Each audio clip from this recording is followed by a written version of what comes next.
India மற்றும் Zimbabwe அணிகளுக்கு இடையிலான 4வது T20 போட்டியை 10 விக்கெட் வித்தியாசத்தில் வெற்றி பெற்றிருக்கு இந்திய அணி. இதன் மூலமா 5 T20 போட்டிகளை கொண்ட தொடரை கைப்பற்றியிருக்கு இந்திய அணி. இந்த போட்டியில டாஸ் ஜெயிச்ச இந்திய அணி பந்து வீச்சை தேர்ந்தெடுத்துச்சு.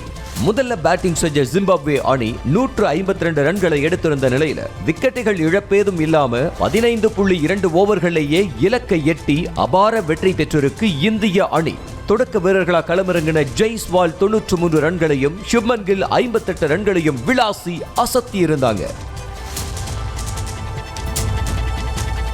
BCCIயின் வருடாந்திர ஒப்பந்தத்திலிருந்து ஸ்ரேயாஸ் ஐயர் விடுவிக்கப்பட்ட பிறகு சர்வதேச போட்டிகள் எதிலையும் விளையாடாம இருந்த அவர் இந்த மாத இறுதியில நடக்கவிருக்கிற இலங்கைக்கு எதிரான தொடர்ல விளையாட இருக்கிறதா தகவல் வெளியாகி இருக்கு. 2023 உலகக்கோப்பை தொடருக்கு அப்புறமா எந்த சர்வதேச தொடர்லையும் ஸ்ரேயாஸ் ஐயர் பங்கேற்கல.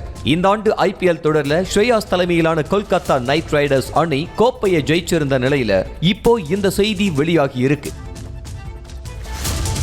இங்கிலாந்து அணியோட முன்னாள் வீரரான ஜேம்ஸ் ஆண்டர்சன் விராட் கோலி குறித்து மனம் திறந்து பேசியிருக்காரு.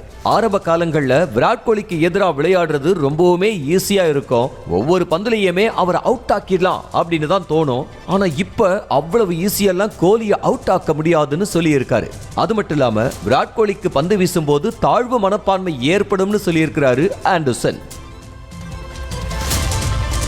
இங்கிலாந்து மற்றும் வெஸ்ட் இண்டீஸ் அணிகளுக்கு இடையிலான முதல் டெஸ்ட் போட்டியோட இங்கிலாந்து வீரர் ஜேம்ஸ் ஆண்டர்சன் தான் ஓய்வு பெறுவதா அறிவிச்சார். இந்த நிலையில ஆண்டர்சனுக்கு பதிலா மார்க் வுட் இங்கிலாந்து அணியில சேர்க்கப்பட்டிருக்காரு. அது மட்டும் இல்லாம 2வது டெஸ்ட் போட்டியில மார்க் வுட் விளையாட இருக்கிறதாவும் சொல்லப்படுது.